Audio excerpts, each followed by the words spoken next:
COS. Heart. To list. Home button.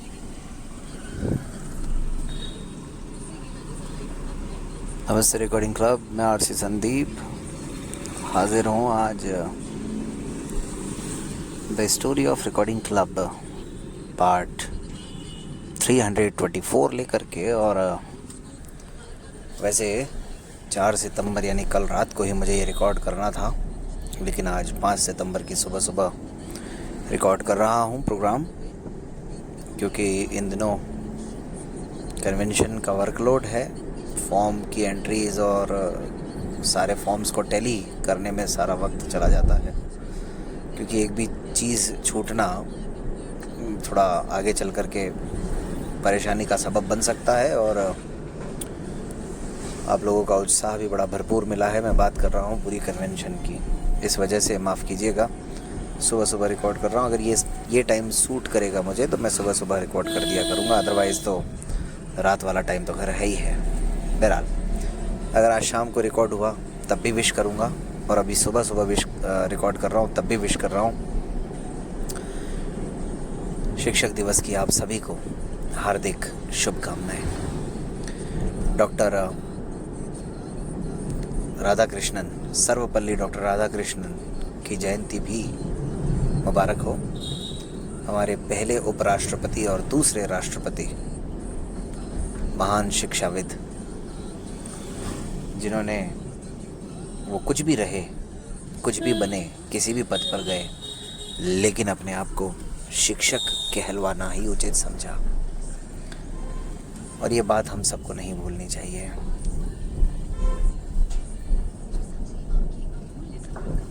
ये एक ऐसा पेशा है दोस्तों, एक ऐसा कार्य है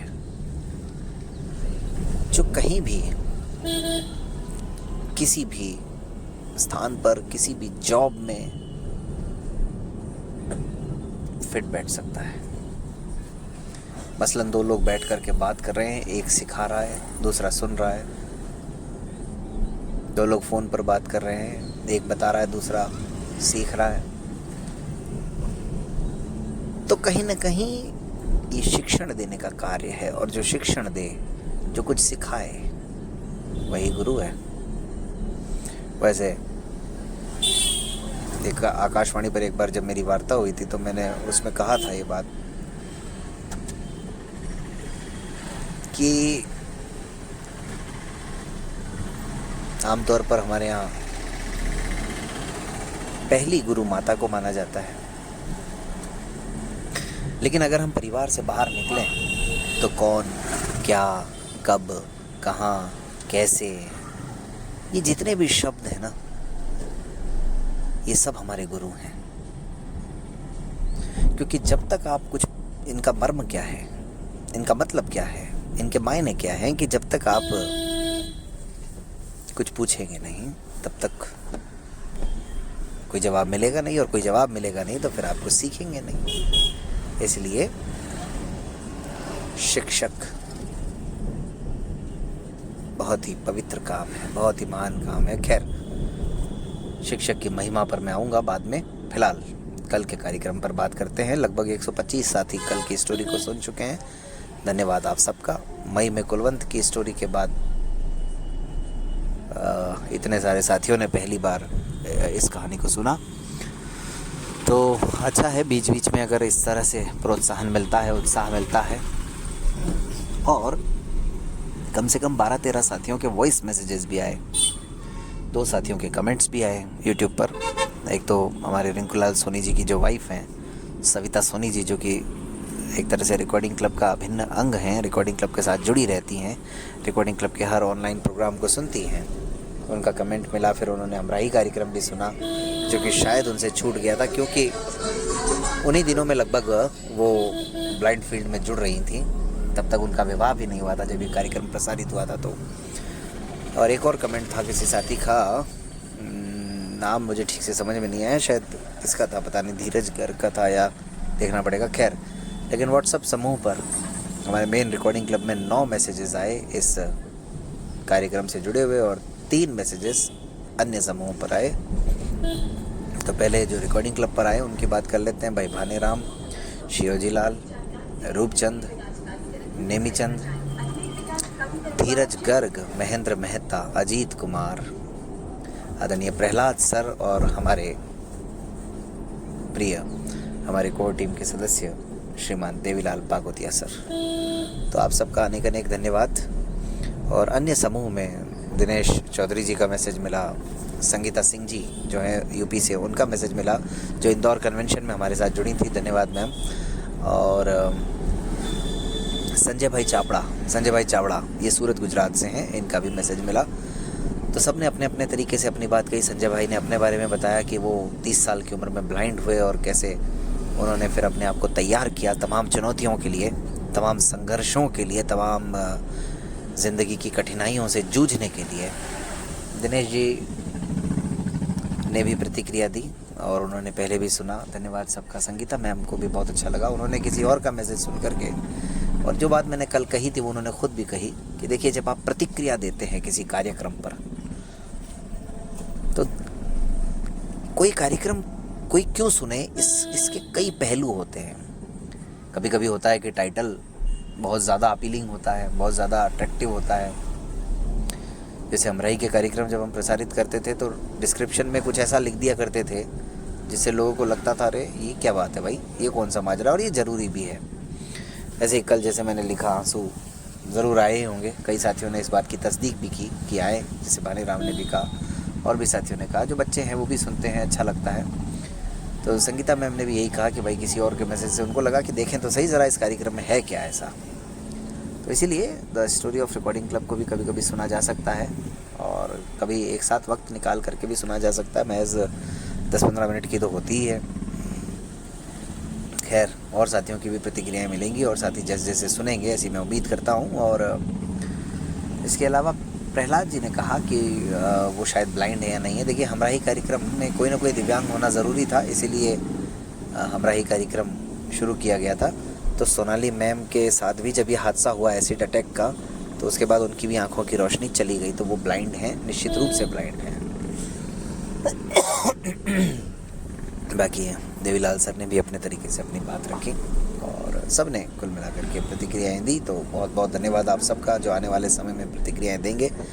मेरे लिए थोड़ा मुश्किल था कि इतने सारे नाम याद रख पाऊँ, लेकिन चलिए याद रह गए, तो ये आप सबकी दुआओं का असर है। बहुत बहुत धन्यवाद इसके लिए।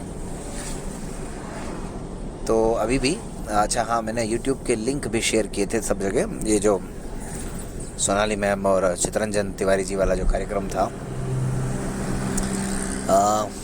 प्रोग्राम 27 और प्रोग्राम 28, 17 जनवरी और 24 जनवरी को हुए थे ये, तो आप लोग इन्हें सुन सकते हैं।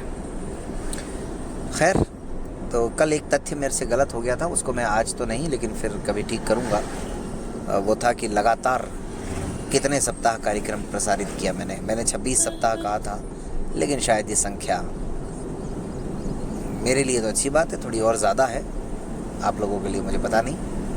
खैर, तो अब चूँकि कार्यक्रम तो रिकॉर्ड हो ही रहा है, मतलब स्टोरी तो रिकॉर्ड हो ही रही है, तो अब आगे चलते हैं।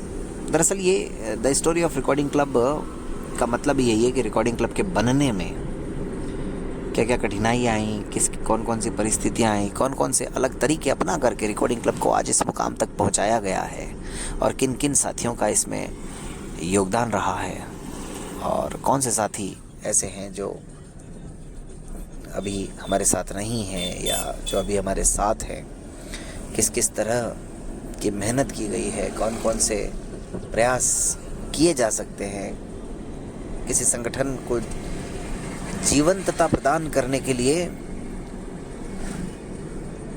हम कहां कहां से अवसर तलाश सकते हैं। ये दरअसल इस कहानी का उद्देश्य है। तो बहुत सारे साथियों को लगता होगा कि भाई ये है क्या, जो नए साथी होते हैं खासकर।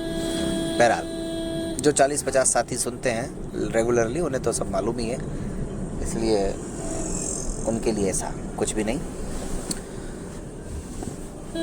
हाँ, लेकिन मैं फिर दोहरा रहा हूँ इस बात को कि अगर ईश्वर ने चाहा, मुझे कोई पूछे कि कौन सा काम है शायद जो तुम दोबारा शुरू करना चाहते हो, तो वो निश्चित रूप से हमराही कार्यक्रम होगा, जो मेरे भी दिल के बहुत करीब है। और आश्चर्य तो ये है दोस्तों, एक और फैक्ट मैं आप सबको दे रहा हूँ वो ये कि आज ये कार्यक्रम बंद है, बावजूद इसके लगातार इसके जो श्रोता हैं, जो लिसनर्स हैं, उनकी संख्या कम नहीं हुई है। तो प्रोग्राम 29 की बात कर लेते हैं दोस्तों। अब ऐसे ही अभी मैंने कहा ना कि कहाँ से मौके ढूंढे जाते हैं।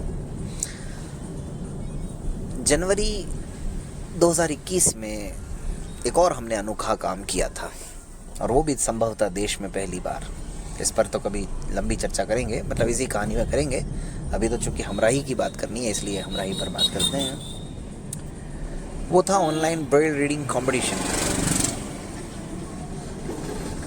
ब्रेल वाचन प्रतियोगिता, लेकिन ऑनलाइन। चूँकि आप जानते हैं कोविड का दौर था और ऑफलाइन में कई सारे तामझाम करने पड़ते हैं, तो उन सब से बचने के लिए ये ऑनलाइन का सहारा लिया गया। इसमें एक प्रतिभागी ने भाग लिया था जिनका नाम था उषा पाराशर। अब उषा जी के लिए मुझे राम शरण जी का भी फ़ोन आया, उषा जी का भी फ़ोन आया, बातचीत हुई व्हाट्सएप पे। दरअसल फ़ोन नहीं आया, व्हाट्सएप पे मैसेजेस आए थे, और उन मैसेजेस में बताया गया कि ये मेरी वाइफ है, ये है, वो है, और मतलब उन्होंने थोड़ा अपने बारे में बताया कि हमारी आर्थिक स्थिति ऐसी है और हम ये काम करते हैं हिसाब से। तो ये बात कहीं ना कहीं मेरे दिमाग में घर कर गई थी कि यार एक व्यक्ति जो कथा वाचन का कार्य करते हैं और उनकी श्रीमती उनका साथ निभाती हैं, तो मुझे लगा कि ये भी एक बहुत अच्छी कहानी हो सकता है। वो अंदर से ऐसी आवाज़ आई। फिर जब मैंने संपर्क किया तो यकीनन मेरा विश्वास ठीक निकला। इन दोनों की कहानी जब मैंने फ़ोन पर सुनी तो मुझे बड़ा अच्छा लगा, बहुत ही मैं प्रभावित भी हुआ। आज मुझे नहीं पता क्या स्थिति है इन दोनों की, लेकिन राम शरण जी और उषा पाराशर जी दोनों के साथ ये 29वां कार्यक्रम हुआ और बड़ा अच्छा कार्यक्रम था। इस कार्यक्रम को भी लोगों ने बहुत पसंद किया। कई लोगों ने फिर बाद में इनके लिए भी मदद के हाथ आगे किए, और एक मतलब बिना किसी बहुत ही स्ट्रॉन्ग बैकग्राउंड के इन जो दोनों ने जो अपना जीवन बिताया है या बिता रहे हैं, उसको लेकर के ये एक अच्छा कार्यक्रम बना। 30वां कार्यक्रम भी मुझे कहीं ना कहीं करना था। ये मेरे लिए पहले से तय था। मेरे अजमेर के ही साथी हैं मिस्टर आलोक शर्मा, और उनकी श्रीमती हैं नीतू जी। तो इन दोनों की भी उन दिनों शादी हुई थी। तो नीतू जी संभवतः भरतपुर से हैं, मतलब है राजस्थान से, दिल्ली में पढ़ाई की उन्होंने हौस खास में, नैप का जो महिलाओं का एक सेंटर है वहाँ पर, और वहीं पर कंप्यूटर इंस्ट्रक्टर भी रही। बहुत सारे उनके स्टूडेंट्स भी आज हमारे साथ हैं। तो नीतू जी और आलोक जी का विवाह हुआ। मुझे लगा यार कि अच्छा, आलोक जी लो विज़न हैं, तो इन लोगों को भी अच्छी कहानी हो सकती है। नीतू जी टोटली ब्लाइंड हैं। संपर्क किया आलोक जी से, बहुत मुश्किल से ये व्यवस्था बनी कि इनके साथ प्रोग्राम रिकॉर्ड किया जा सके। इस कार्यक्रम के साथ भी एक अनोखी बात जुड़ी हुई है जाने अनजाने दोस्तों।